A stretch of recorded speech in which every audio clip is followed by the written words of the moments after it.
Hi guys, magandang araw. Ngayon guys, gagawin naman natin ang ating money cake. Ayan, binabalot na natin ang ating pera. Bali, ang nakalagay na pera natin dyan is 4,000. Yan yung binigay sa atin ni client na cash na ilalagay. Ayan, ang ating cake ay nilagay na natin ng frosting. Tapos yun, pinapakinis ko na lang.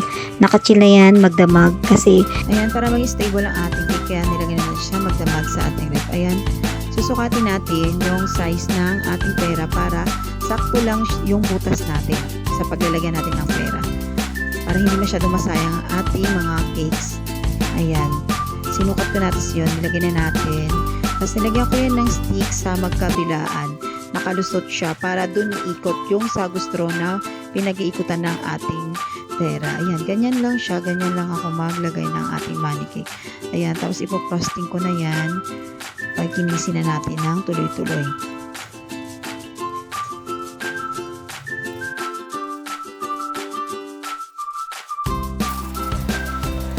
Ayan, nilagay na natin yung ating, kasi ang ating team ay baraha, ano ko, anong tawag dyan? Basta yan, baraha. Yung baraha na yun dyan, si Hila, si Ma'am, si Lola, yung mismong my birthday yon.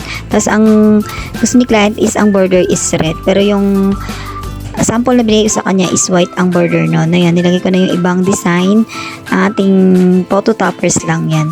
Ayan, lagyan natin ng borders na red para gumanda, para ma-emphasize daw at kitang-kita ang kanilang design. Kaya yon. Thank you so much ma'am sa pag-order. Ang usapan namin ni ma'am is 6x4 lang yung cake niya, since yun lang ang budget niya. Kaya lang nakalimutan ko yun na nangyari. Naging 7x4 yung ating cake dyan. Tapos ang nailagay dyan is 32 pieces na bills. Dapat ay may additional si ma'am, kaya lang nakalimutan na namin kaya pinabayaan ko na lang nung mag-deliver kami. Kaya yun, pero okay lang yun kasi senior naman po yung ating birthday, kaya parang previous na lang natin, discount na lang sa ating senior. Yun lang. Thank you so much sa inyong panonood. Thank you ma'am sa pag-order. Sana nagustuhan nyo ang aking ginawang cake. Thank you so much. Bye bye.